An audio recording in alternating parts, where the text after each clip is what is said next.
காங்கோவின் கின்ஷாவில் மழை வெள்ளத்தில் சிக்கி 33 பேர் உயிரிழந்தனர். சில தினங்களாக பெய்து வரும் தொடர் மழையால் குழந்தைகள் உட்பட சுமார் 10 லட்சம் பேர் பாதிக்கப்பட்டுள்ளனர்.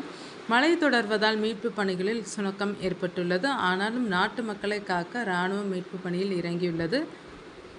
சிமெண்ட் விலை இம்மாதம் உயர வாய்ப்புள்ளதாக நுவாமா வெல்த் நிறுவனம் தெரிவித்துள்ளது. நடப்பாண்டு தொடக்கத்தில் ஜனவரி மற்றும் பிப்ரவரி மாதங்களில் சிமெண்ட் விலை சற்று உயர்ந்த நிலையில் கிழக்கு மாநிலங்களில் கடந்த மாதம் மூட்டைக்கு 5 முதல் 7 வரை குறைந்தது. இந்நிலையில் செலவின அதிகரிப்பு காரணமாக மீண்டும் இம்மாதத்தில் சிமெண்ட் விலை மூட்டைக்கு 20 வரை உயர வாய்ப்புள்ளதாக நுவாமா கணித்துள்ளது.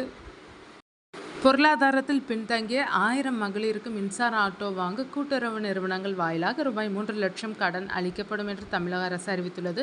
கூட்டுறவுத்துறை அமைச்சர் பெரிய கருப்பன் மானிய கோரிக்கை மீது பதில் தாக்கல் செய்துள்ளார். அதில் நிலமற்ற ஏழை பெண் விவசாய தொழிலாளர்கள் 2 ஏக்கர் நிலம் வாங்க ரூபாய் 5 லட்சம் வரை கூட்டுறவு வங்கிகள் மூலம் கடன் வழங்கப்படும் என தெரிவித்துள்ளார்.